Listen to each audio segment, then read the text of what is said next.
Jewish families have been engaged in a war that is now 14 months long.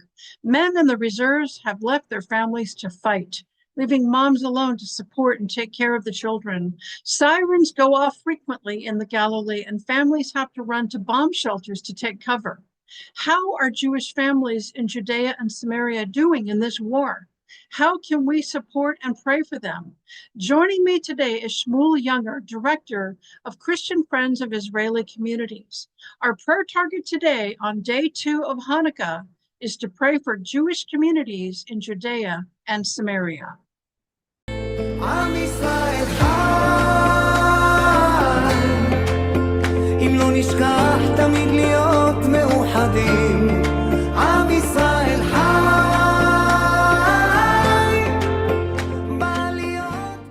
Welcome, everybody, to this edition of 8 days of prayer for Israel during the 8 days of Hanukkah. And today I have with me a very special guest, Shmuel Yunger, who is the Director of Christian Friends of Israeli Communities.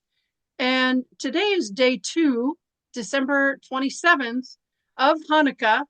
And so, Shmuel, welcome to the program, and we really look forward to hearing from you about what's going on in Israel and how we can pray. So tell us a little bit more quickly about the Christian Friends of Israeli Communities. And while you're talking, I'll share my screen and show the website. Go ahead. Thank you, first of all, Laura, for having me here. It's a true blessing and a true blessing to come together when to hear it. So many people are supporting Israel and praying for Israel and caring for Israel. And I'll start with this. I'm an Israeli.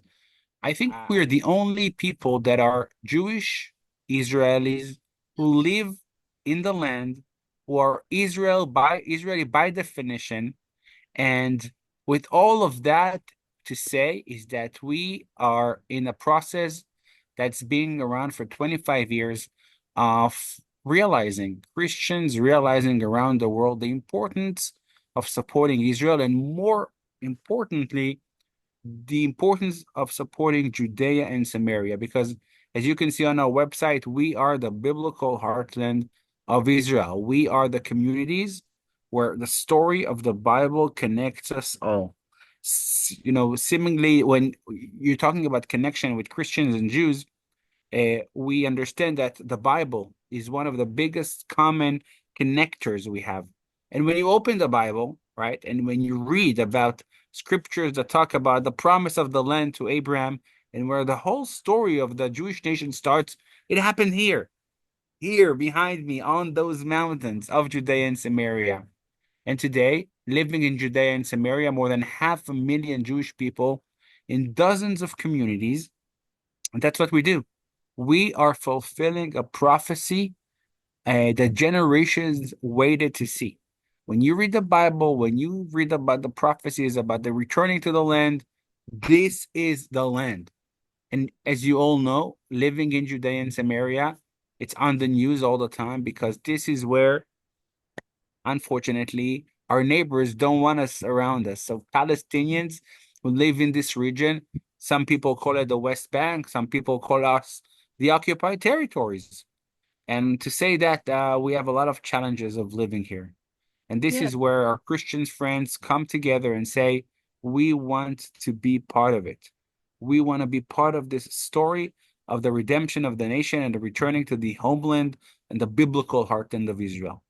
Yes, I understand a lot of people are walking back and not calling it the West Bank anymore, but instead we call it the Heartland or biblical Judea Samaria. So how have the communities in Judea and Samaria been faring since the October 7th massacre, the onset of the war with Hamas in Gaza, and now the onset of the true war with Hezbollah in Lebanon, and even Iran has gotten into the fray? How are the communities in Heartland of Israel faring at this time? So I will divide it into two aspects. Number one, there is the general situation where missiles are being shot to Israel, right? If you remember the situation in October 1st, and before that, you had missiles shot into Israel. You had in April drones into Israel from Iran. And then you heard like the sirens all over Israel, including Judea and Samaria. From Lebanon, from Iran, missiles are being shot also to this region. And this is something general that happens all throughout Israel, including us. But there's something above that. And I want to say this is, again, I divided into two. Let's not forget that before the 7th of October, whenever you would hear about anything bad happening in the land, it happened in this region, in Judea and Samaria. The wars, the obstacles, the operations happen here. Even since the 7th of October, during the summer, we had a lot of operations in our areas. Places like Jenin and Hebron and Shechem and Ramallah. These are high, you know, nests of terror that you cannot imagine, and they're always trying to attack us and to have terror. I'll give you a staggering number. 2 months before the 7th of October, in the 2 months before that, right, like July, August, September, August, September, there were more than 30 people murdered in Judea and Samaria. Now, on the 7th of October, the focus was shift into the Gaza Strip and after that to the Lebanon borders. But what happens in Judea and Samaria, it's always a security hazard. There's always attempts. People here are controlling themselves and protecting themselves everywhere and every time. My son drives to school on a bulletproof bus. And I can tell you that ever since the 7th of October, I carry a weapon, a rifle, Mhm. because we understood what can happen to us in Judea and Samaria because we saw what happened on Gaza. We saw the 7th of October and we realized that happened when there was a 3.5 billion obstacle. What will happen when the lights behind me are Arab villages? What stops them to come and slaughter our community? And the other aspect, which is another component that people don't understand, this war is based on reserves, meaning civilians who go and fight this war. The numbers of civilians that go and fight from the communities of Judea and Samaria, there's nothing like it. I'm talking about 50 and 60 and 70% of the men here are living at all time to serve the nation, which brings you another situation. You're in a dangerous area, and the wife and the mothers and the kids are by themselves to protect the communities. So I can tell you that Judea and Samaria was hit really strong, and we don't count that, but it's important to know that many, many, many of the soldiers that died during the operation, during the war, are from Judea and Samaria.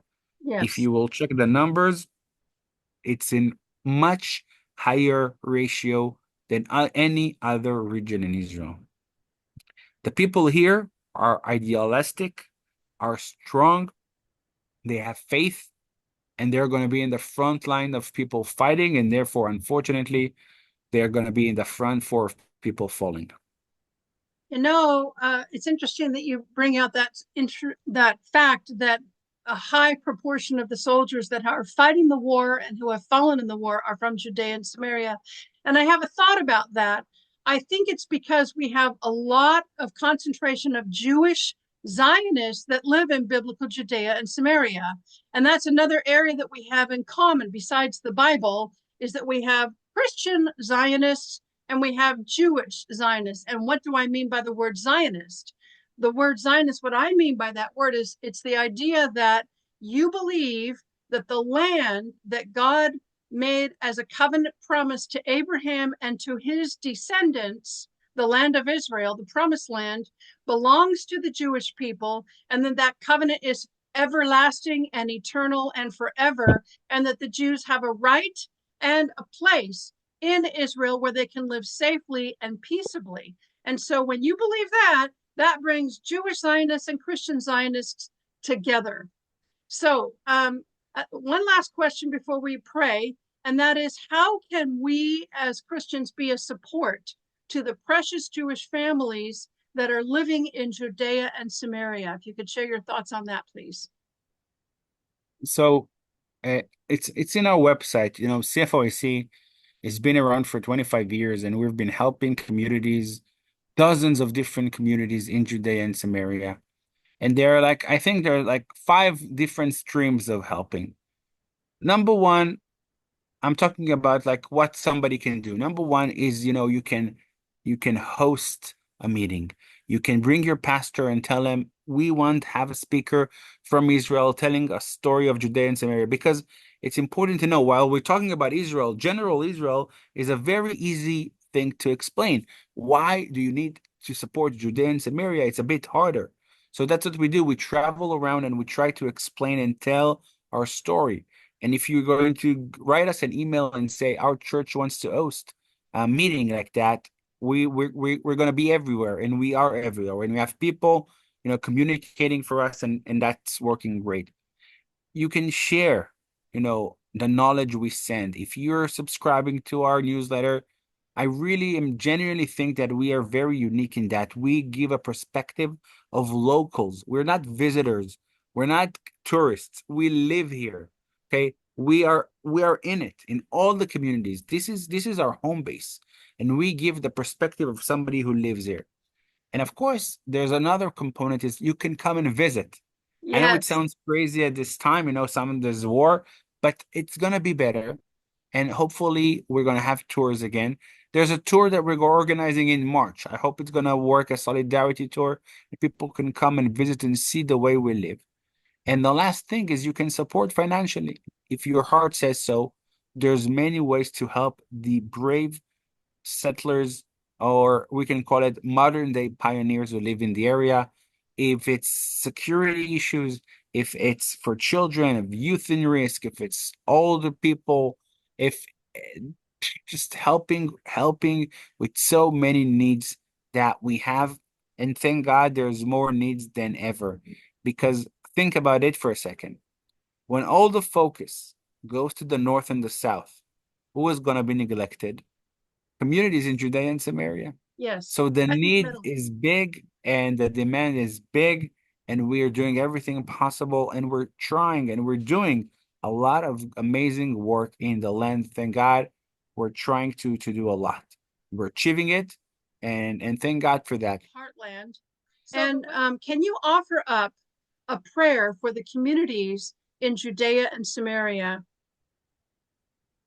Sure. So I wanna finish it. It's a part of a prayer, a very famous one, but it's a verse that goes with me since the 7th of October. It's Psalms 29 and verse 11. The Lord will give strength unto his people. The Lord will bless his people with peace. And I want to explain why it's so important to pray for that. I think that for many years, the people of Israel, many people, the commanders here in Israel also, we were looking a lot at the peace part. We are peace-loving people, and we looked for peace. But God is telling you here through David, King David, that there's also a component of strength. When there's strength, you can bring peace. When there's a power sometimes to show around and to tell the people we have the ability, God is with us, we have the strength, then people want to do peace with you. Only from power, only from strength. And I think this is something that we have learned on the hard way on the 7th of October, and we should never forget.